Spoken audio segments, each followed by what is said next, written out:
Olá, né, turma? Voltei aqui para dar uma vez aí para vocês, segundo ano. Hoje nós temos aulas disponíveis na plataforma para vocês, continuando protozoários e aquele velho ditado, né, que eu tenho que bater na tecla com vocês. É crucial, caderno, caneta, anote as informações disponíveis, anote as informações. É crucial você anotar as informações, no seu caderno, suas folhas do fichário e tudo mais. Porque se você não anotar as informações, o que vai acontecer? Você não vai conseguir aprender bem. E também faça a leitura do livro que vocês receberam. Vocês ganharam um livro didático, tem um livro de biologia. Nos primeiros capítulos aborda o assunto trabalhado, protozoários. Então, vocês tiveram uma aula sobre protozoários, muito interessante. Como foi definido na semana passada, hoje nós temos uma revisão, né? Eu vou fazer uma revisão do que foi trabalhado com vocês na aula. Primeira coisa que vocês devem ver em protozoários. Protozoários tem que ter na mente três características básicas que você coloca na mente. Primeira característica, eles são unicelares. Todo protozoário, todos os protozoários são unicelares, formados por uma única célula. Qual é a segunda coisa que você identifica eles? Heterotróficos. Para ser protozoário tem que ser unicelular, heterotrófico. Se não for nem unicelular nem heterotrófico, não é protozoário. A descarta. Além disso, além de ele ter essas duas características, eles são eucarióticos. Todos têm núcleo. Suas células possuem um núcleo. Estão vendo esse núcleo de todos? Então, todos têm um núcleo. Logo, eles são unicelulares, eucarióticos e pertencem ao reino prototista. Este reino prototista só tem protozoários? Não.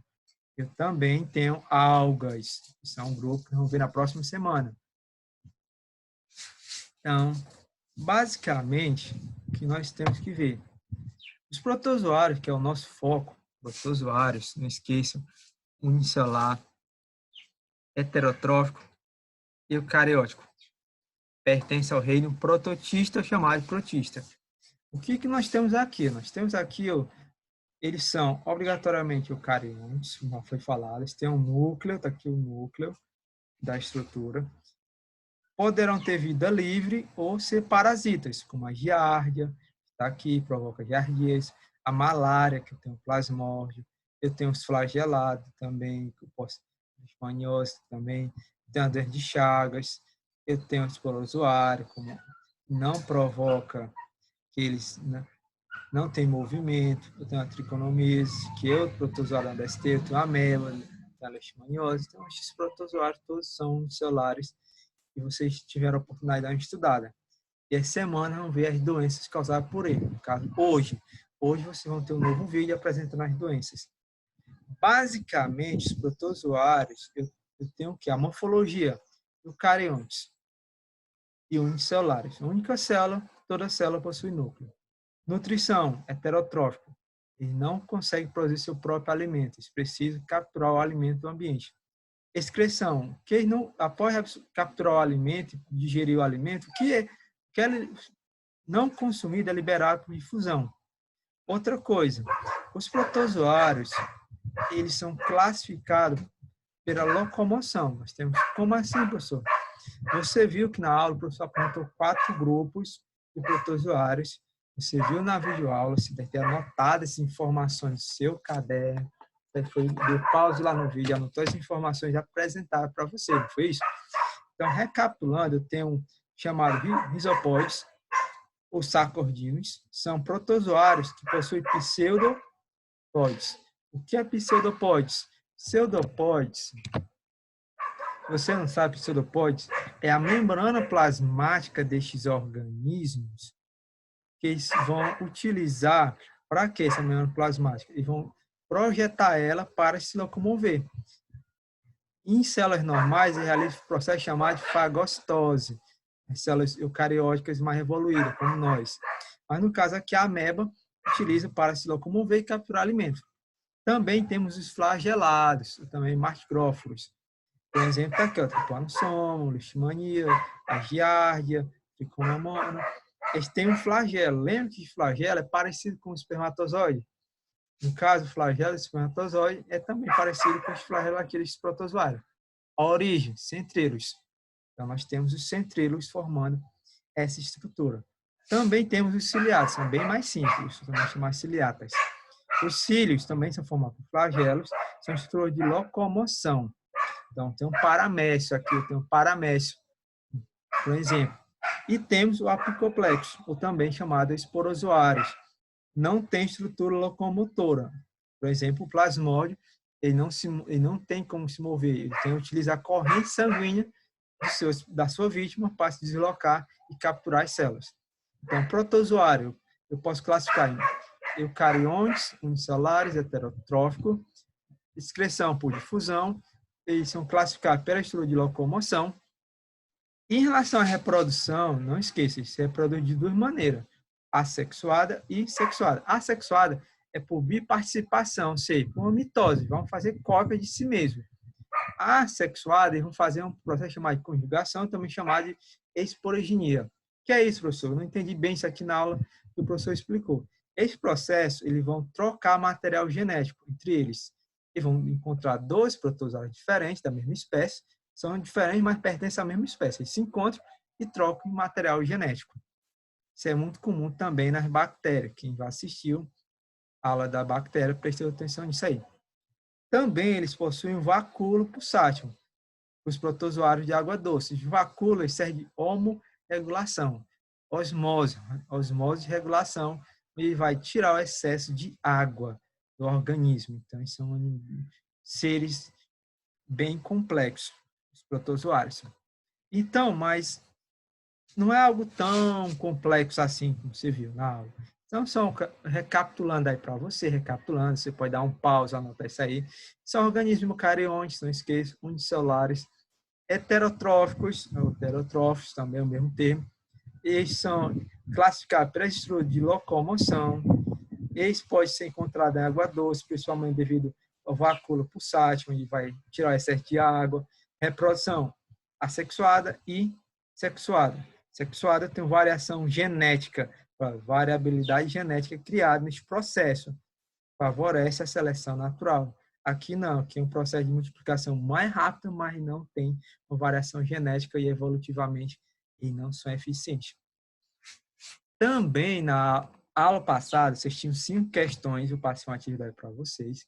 Alguns foram bem, alguns alunos tiraram nota 10, outros tiraram, não foram tão bem, tiraram 4, 6, falta atenção.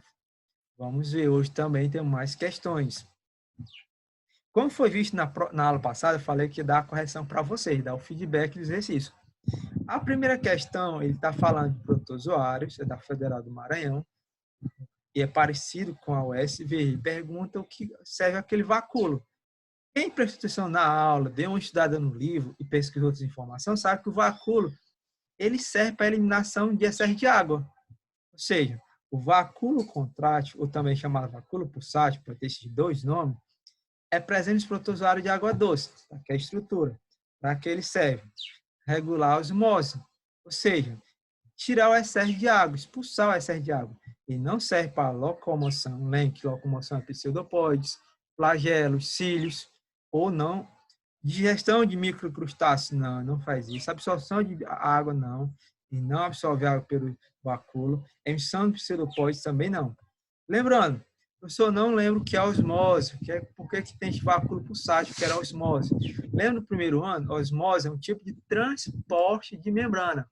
Um tipo de transporte de membrana passivo, onde não há gasto de energia, porque o gradiente de concentração vai deslocar porque tem menos. Ou seja, lembra, a célula de animais não tem parede celular. Também o protozoário não. E o que acontece? A entrada excessiva de água vai provocar o estouro da célula. O que é que o protozoário viu? E as nossas células animais vão fazer um processo de osmose. A água sai para fora, é expulsa no meio hipertônico. Isotônico, a água entra e sai, mas a célula se mantém estável. Entra e sai é a mesma quantidade. Hipotônico é quando entra a água, ou seja, o protozoário precisa receber a água, então ele vai absorver pelo vacúolo pulsátil. Quando ele não quer mais, ele libera para fora, tá? E procura um meio hipertônico. A questão 2 é da PUC, do Rio de Janeiro, uma universidade muito conceituada, faz algumas afirmações. Quem estudou sabe que a única que estava correta é o 3. Por quê? A 1. Considerando o nível de organização dos protozoários, posso afirmar que eles são seres acelulares. Errou. A primeira característica deles, unicelular. Eles são obrigatoriamente unicelular. Quem é celular? Vírus. 2. O que é que diz 2? Protozoários se reproduzem exclusivamente assexuadamente. Não, nós vimos que são duas formas de reprodução. Protozoário é causador da malária, o primeiro assunto estudado. Então, não esqueça aqui a afirmativa 2, os protozoários se reproduzem de duas maneiras, assexuada e sexuada. Assexuada, biparticipação ou ciparidade, sexuada por conjugação ou esporogenia, né? Estes dois processos. E não são acelulares, eles são unicelulares. A questão 3, eles perguntam estrutura locomotora. Locomoção. Olha, bem simples. Flagelos e cílios. Estes pés ambulacrários são das estrelas do mar, equinodermos. Cistos estão presentes nos platelmintos, mais na frente. Então, é uma questão bem fácil, porque basicamente eles vão ter 4 estruturas locomotoras, ciliares, cílio, fácil locomover, flagelo, ameboides, que usa o pseudopóides, e o esporozoário. Não tem estrutura locomotora. Ele não tem estrutura locomotora. Só se move por esses 3 processos. O 4º grupo aqui não se move, se desloca pela corrente da vítima sanguínea. A 4, paramécio. Ou seja, um enzima de protozoário ciliado. Então, aí quer saber, então, de protozoário ciliado, protozoário assim. E ele queria saber, basicamente, para que servem os cílios. A primeira coisa é a estrutura de locomoção. E qual é a segunda função da estrutura locomotora? Capturar alimento. Então, não esqueça. Essas estruturas aqui de locomoção, ciliares, flagelos e ameboides, eles vão servir para movimentar e capturar alimentos. Por isso que a função dele é capturar alimento. Veja que tem um detalhe, dá uma pegadinha na penetração do corpo do hospedeiro. Essa aqui é uma pegadinha porque o paramécio ele não é um protozoário. Ele é um protozoário, mas não é um parasita. A pegadinha é que paramécio ele não é um parasita. Então, ele não vai utilizar os cílios para penetrar o corpo da vítima.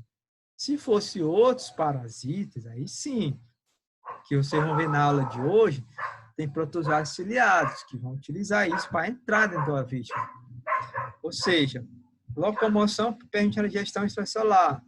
É para isso? Digestão extracelular? Não. Eles não vão, e basicamente utiliza para captura de alimentos. Protozoário. E digestão intracelular também, não é isso? Então, protozoário está aqui, paramécio está aqui. Ele utiliza isso, o cílio mais para fazer movimento para trazer o alimento até a boca dele. Então, você vê essa estrutura bem aqui representada, essa estrutura aqui, você vê aí, representada, é por onde ele vai utilizar o cílio para movimentar a água em direção a essa abertura, onde vai absorver o alimento e processar o alimento. A questão 5 é um parasita e quer saber quem é deles que é causador de doença. Quer colocar protozoário. É bem fácil que o Trypanosoma cruzi é a alternativa correta. Os demais aqui, o tétano é bactéria, treponema é uma bactéria, meningite. Lembrando, este processo aqui é endêmico da América Latina, o barbeiro. Ocorre em 21 países da América Latina. O barbeiro é uma coisa endêmica do Brasil. 6 milhões de pessoas são contaminadas, 70 milhões de pessoas no mundo estão com risco dessa doença. 14 mil pessoas morrem por ano na América Latina vítima da doença de Chagas, é uma doença ainda principalmente nas regiões mais pobres da América Latina. Então, e o barbeiro, porque falando dele, já antecipando um pouco da aula de hoje, eu tenho 2 ciclos. Eu posso ter o ciclo animal e o ciclo humano. Ou seja, o barbeiro ele vai participar apenas do ciclo humano e contaminação. Também tem a contaminação do ciclo animal. Então, não esqueça de ver a videoaula, anotar as informações, dar um pause e também vamos ter um novo conteúdo, que vão ser essas doenças aqui disponíveis para vocês. Anote as informações, não esqueça, anote as informações disponíveis na videoaula, ok? Não esqueça, anote as informações, este material vai estar disponível lá. Não esqueça de fazer o mapa mental sobre as doenças causadas por protozoário. Boa aula e depois faça a atividade, responda a atividade com calma. Na próxima semana eu trago a revisão dessas protozooses. Ok? Show! Até a próxima